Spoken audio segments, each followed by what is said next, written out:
So today we are going to make a project using sunlight and toys that you have around the house to make a shadow picture. So to do this, you need some kind of toy that's going to have a pretty definite shape. I have a Twilight Sparkle My Little Pony that somebody gave me in a McDonald's toy or McDonald's meal a long time ago, and it's always just been in my house and I didn't know what to do with it, so here it is. If you have a toy that you love that has a really cool shape, this is a great toy to use for this project. So what I'm going to do is find a sunny place. This probably won't work on a day when it's very cloudy. And this actually would probably work super well outside. I was worried about taking a video outside, so I'm in my house, but you could do this outside on the sidewalk. You could even do this with sidewalk chalk if you wanted. What I've done is I've found a sunny place and I've put my toy where the sunlight is going to hit it. And now I am going to draw a picture of the shadow of my toy.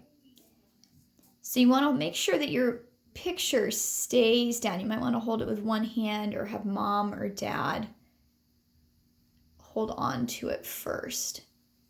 Now, a shadow is not going to be exactly the same shape as your toy. And it can be a little tricky to get your hand in there to draw all of the shapes.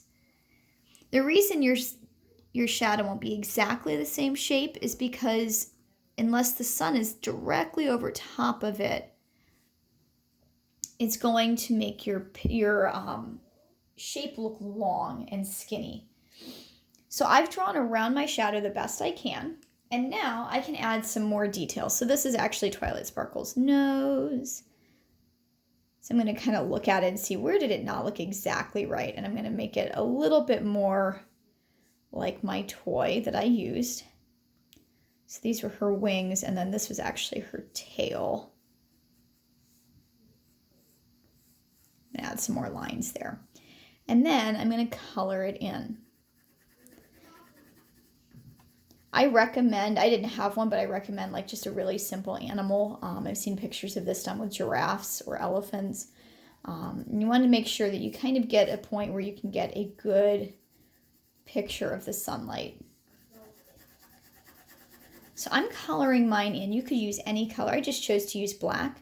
When we do a picture that's all filled in with black, we call that a silhouette. That's actually a French word for shadow because it looks like Twilight Sparkle shadow. And now that we can make that our wing, we'll kind of add some more tail right there.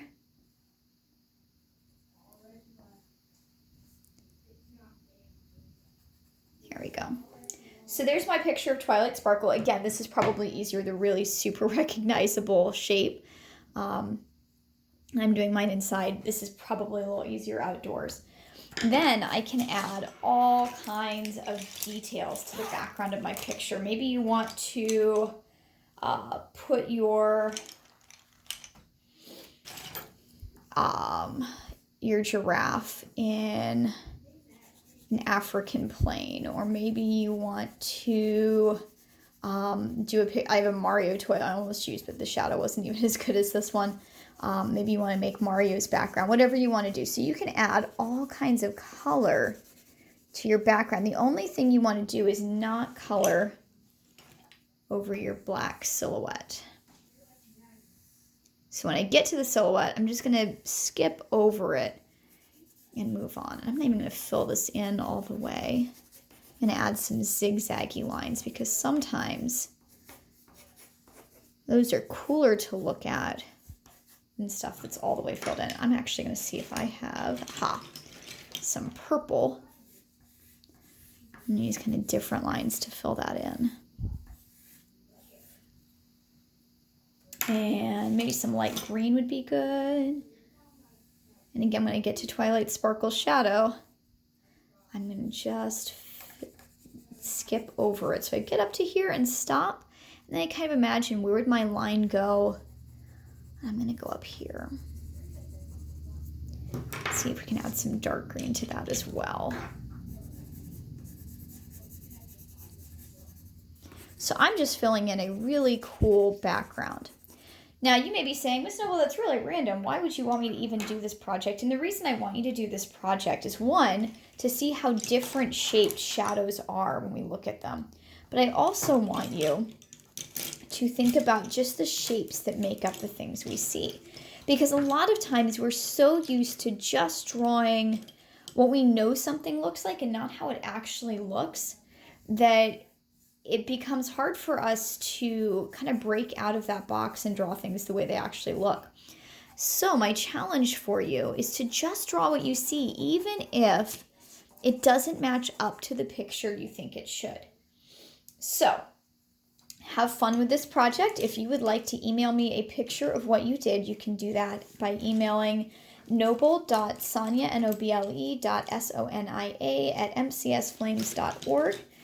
I hope you guys have fun, enjoy drawing whatever toys or whatever shapes you find in your house to draw. And I look forward to seeing your shadow art for this fun last week of school.